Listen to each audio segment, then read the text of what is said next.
Assalamualaikum warahmatullahi wabarakatuh.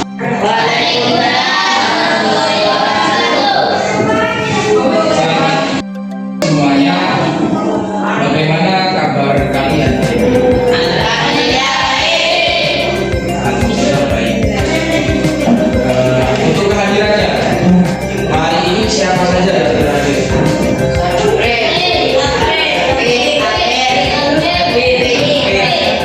Berarti ada 4 orang ya. Itu semuanya ada suratnya apa kan? Dan nanti lain kali hanya mengingatkan saja, kalau memang tidak bisa hadir, usahakan pakai Zoom. Jangan sampai tidak ada yang pakai Zoom. Dan lanjut. Sekarang NKS-nya bisa dibuka. Lanjutan daripada bab yang kemarin, halaman 42. Halaman 42. Bab 3, patuh terhadap hormat. Sebelum kita lanjut ke pembahasan, coba saya tanya terlebih dahulu, apa yang kalian ketahui tentang norma? Ya, gimana? Ya, norma itu adalah sebuah peraturan atau sebuah aturan yang dimana di dalamnya itu berisikan tentang tata tertib yang wajib kita apa? Kita patuhi. Bisa dipahami tentang norma? Bisa. Sekitar tentang norma, norma adalah sebuah peraturan. Selanjutnya, kalau saya bertanya seperti ini,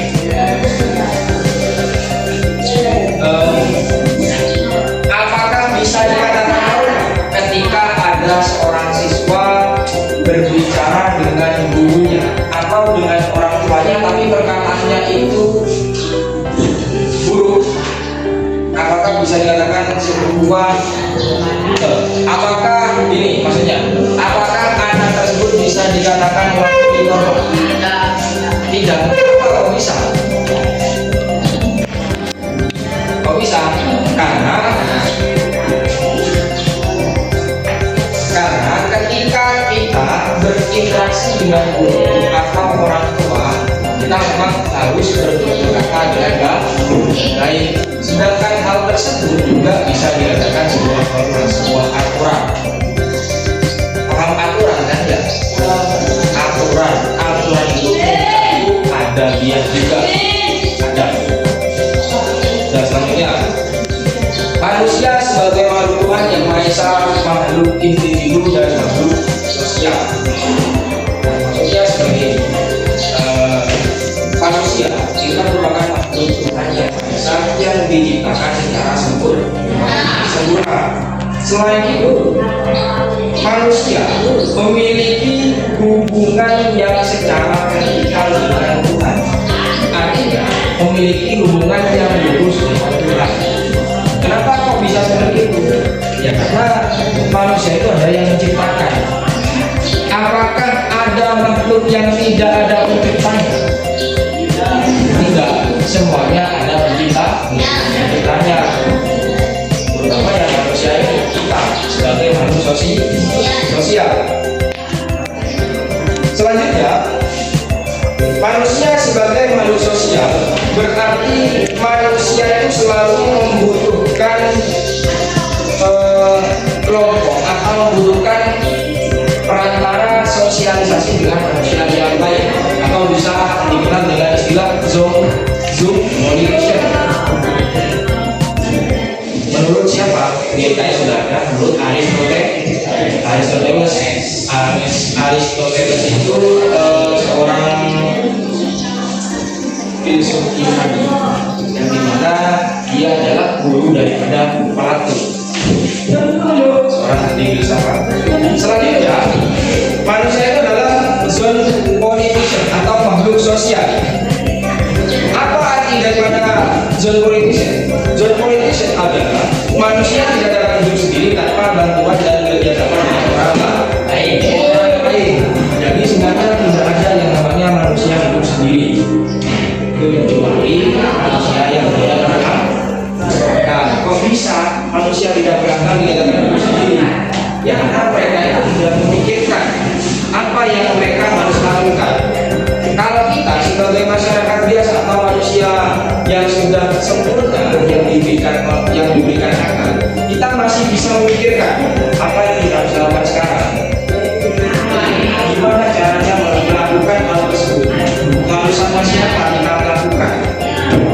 Contoh kecil, kalian ketika ingin bersekolah, apakah kalian dari rumah langsung begitu saja berangkat ke sekolah? Kan tidak. Setidaknya kalian ini bisa melakukan terlebih dahulu atau istilahnya seperti minta minta uang saku.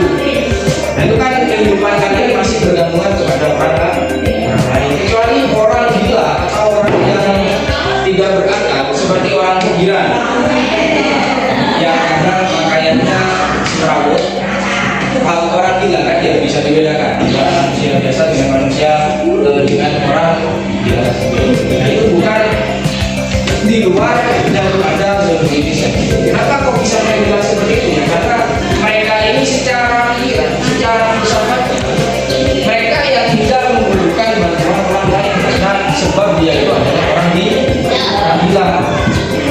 Kalau kita tidak, sebagai makhluk sosial, kita memang membutuhkan kerjasama orang lain, khususnya di masyarakat. Apakah di sini ada menurut Anda orang yang hidup di masyarakat ini tidak bermasyarakat? Ada apa tidak? Ada. Kalau memang ada, berarti orang tersebut belum mengetahui tentang kemanusiaan dan sebagainya. Kok bisa saya mengatakan seperti itu? Ya, karena pada intinya manusia ini butuh pada orang lain, tidak hidup dengan sendirinya, kecuali manusia tersebut tersesat di hutan. Tapi kalau kita berpikir lagi, meskipun kita hidup di hutan, kita kadang masih memiliki pikiran untuk mencari bantuan, kan sama saja sebenarnya. Hanya saja sekilas tidak membutuhkan orang lain karena tersesat. Tapi pada dasarnya ya mereka sebenarnya sama, masih membutuhkan karena mereka ini memiliki akal. Selanjutnya, pengertian norma. Kita kembali lagi pada norma. Norma adalah peraturan hidup yang berisi perintah dan larangan untuk mengaruhi tingkah laku manusia dalam masyarakat. Nah, intinya norma ini sebuah kontrol diri. Kenapa kok bisa seperti itu ya? Karena kalau kita tidak mengontrol diri dengan adanya norma, tidak terkontrol dengan norma, maka kita akan berkehidupan bebas secara sendirinya di dalam masyarakat utamanya. Contoh, ada seorang yang dimana dia itu selalu menjadi perusak, menjadi preman di masyarakat, menjadi apa istilahnya? Pemberontak yang ada di masyarakat.